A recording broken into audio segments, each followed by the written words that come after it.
हिंदवी स्वराज्याचे सरसंस्थापक छत्रपती शिवरायांना मानाचा मुजरा करतो. भारतीय राज्यघटनेचे शिल्पकार भारतरत्न डॉक्टर बाबासाहेब आंबेडकर यांना मानवंदना अर्पित करतो. आणि ज्यांच्या भूमीमध्ये आपण सगळे या ठिकाणी आलेलो आहोत ते आपलं आराध्य दैवत, श्रद्धा आणि सबुरीची शिकवण देणारे श्री साईबाबा यांच्या चरणी देखील नतमस्तक होतो. आजच्या या ऐतिहासिक कार्यक्रमामध्ये उद्घाटन आणि भूमिपूजन करण्याकरता साईचरणी आलेले अखिल विश्वातील सर्वाधिक लोकप्रिय नेते आणि आपल्या भारताचे प्रधानमंत्री आदरणीय श्री नरेंद्र मोदीजी, महाराष्ट्राचे लोकप्रिय मुख्यमंत्री माननीय एकनाथराव शिंदेजी, माननीय राज्यपालजी, माननीय उपमुख्यमंत्री अजितदादा पवार, माननीय केंद्रीय मंत्री रावसाहेब पाटील दानवे, डॉक्टर भागवत कराड, इथले भूमिपुत्र आणि या जिल्ह्याचे पालकमंत्री राधाकृष्ण विखे पाटीलजी, त्याचप्रमाणे या ठिकाणी उपस्थित असलेले गिरीश महाजनजी, आमचे कृषी मंत्री धनंजय मुंडेजी, सर्व सन्माननीय खासदार, आमदार, लोकप्रतिनिधी आणि उपस्थित सर्व माता भगिनी आणि बंधूंनो,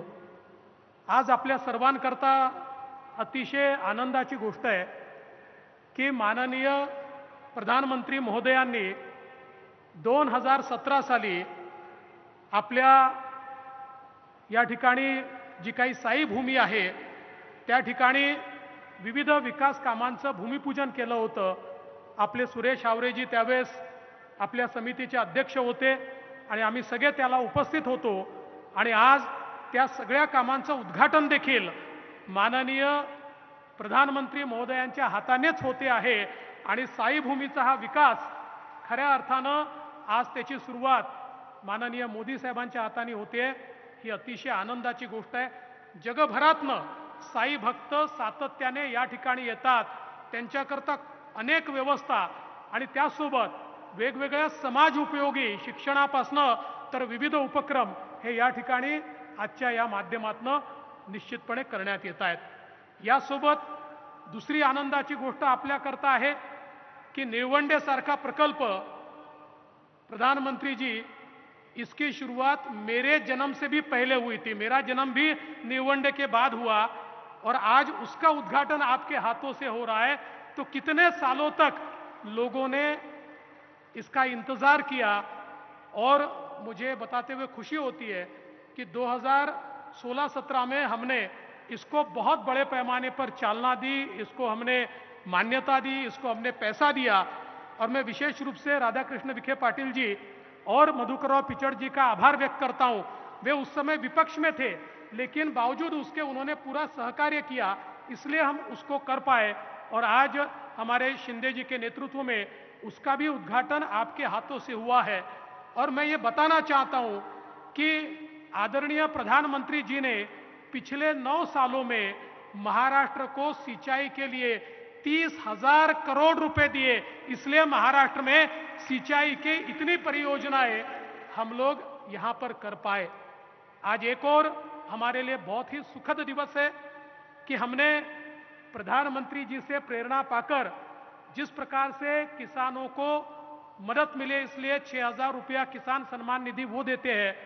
महाराष्ट्र ने भी तय किया कि हम लोग नमो किसान सम्मान निधि यहां पर शुरू करेंगे और 6,000 रुपया हमारे किसानों को उन्हीं के हाथों से हम लोग यहां पर देंगे. आज उसकी भी शुरुआत हमारे प्रधानमंत्री जी के हाथों से हो रही है. हमारे रेलवे के प्रकल्प हो, अलग अलग बहुत प्रकल्पों का भूमि पूजन और उद्घाटन यहां पर हो रहा है. समय के अभाव में मैं उसके बारे में नहीं कहूंगा क्योंकि उसकी एवीज भी हम लोग देखने वाले हैं. मैं प्रधानमंत्री जी को केवल एक ही निवेदन करना चाहता हूं. आदरणीय प्रधानमंत्री जी, महाराष्ट्र का 50% इलाका ये ड्राउट प्रोन है, ये अकालग्रस्त है, सूखाग्रस्त है. यहाँ बारिश नहीं होते, यहाँ पानी नहीं है. और इस इलाके को जब तक हम लोग वहाँ पानी नहीं पहुँचाएंगे, हम महाराष्ट्र में जो आत्महत्याओं का कलंक पिछले 50 वर्षों से लगा है उसको समाप्त नहीं कर पाएंगे.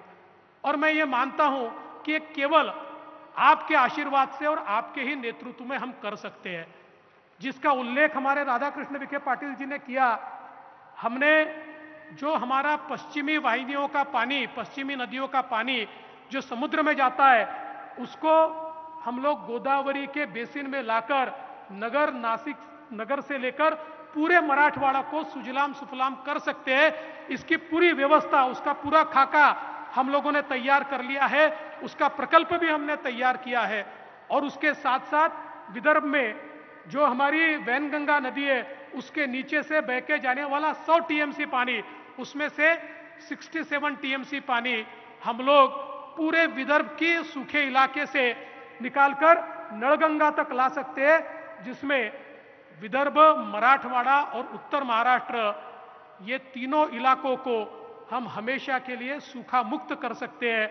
मैं आपसे इतना ही निवेदन करना चाहता हूं, आप आशीर्वाद दीजिए।